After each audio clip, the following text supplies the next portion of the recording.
Hi all, this is the badging video for the parts washer here at MakeHaven.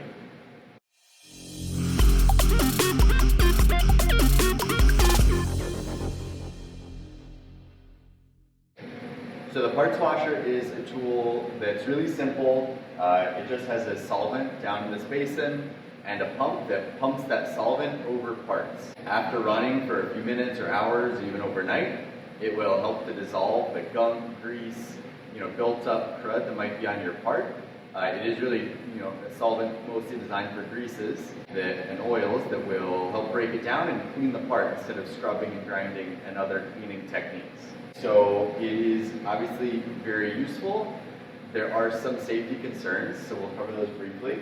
The solvent that it uses is irritating to your skin. So we have these gloves here to wear. It's important to make sure that it doesn't get in your eyes. So on the side here, we have goggles that can go over your glasses, or you can swap them with your glasses. And these just make sure that no splashing gets in your eyes. And then last, we have really good airflow in the metal shop here. But if you find that the solvent smell is irritating to you, then we have a respirator hanging on the side here, specifically with a filter for the solvent. So this should help protect your lungs. The other safety concern is fire. So the solvent here is a solvent that can catch fire. There are a few things that we do to make sure that doesn't happen. One is that it's always kept closed when you're not actively putting a part in or out, or maybe scrubbing it briefly. And that helps to make sure that it's sealed up nice and tight, the vapor isn't escaping. When it is open, there is a fusible link in here. You can't really see it, but what that means is that if a fire were to happen while this is open, that fusible link would melt, and this lid would slam shut to help contain and extinguish the fire. Then we have tried to locate this in a place that isn't near anything making sparks. You don't want sparks flying on this. It does have a relatively high flash point. So the flash point of a chemical is the temperature it has to be at to ignite.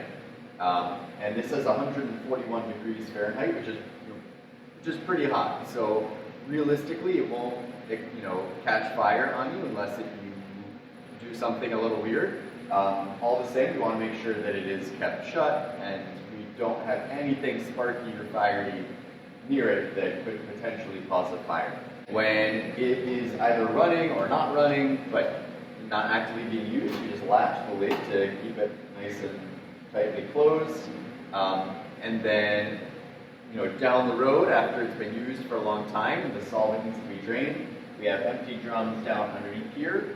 And there's a drain, so you can drain the old fluid into it, dispose of it properly, and put new, fresh fluid in.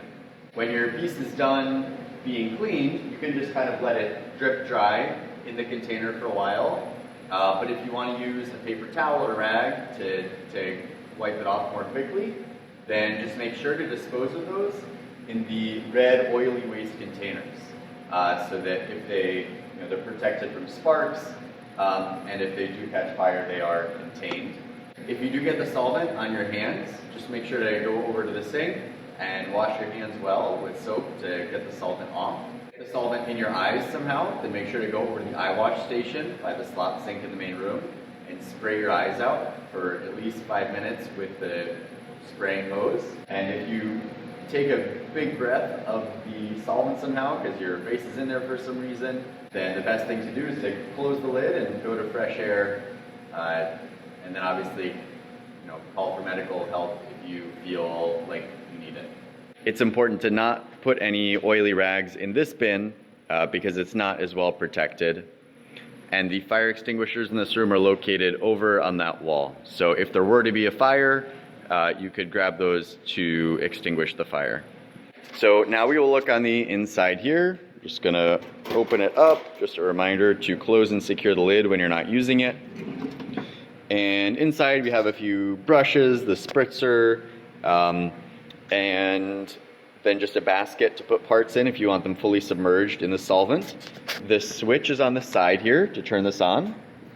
And then you can see that this is just spraying out the solvent. It's not shooting it out like a jet that's going to spray everywhere. It's relatively gentle. And I'm going to put on a glove. So now you can see that we can just aim this hose onto your part, whatever the rusty whatever part is. You align it so that it's washing over your piece, and then you can just close the lid and come back to it in a few hours when you think it is sufficiently cleaned.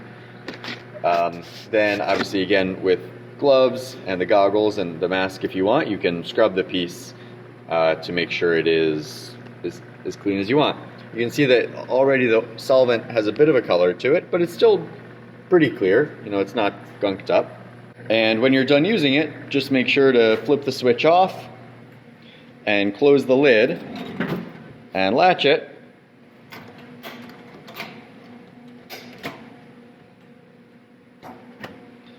And then you're good to go. Thanks for watching.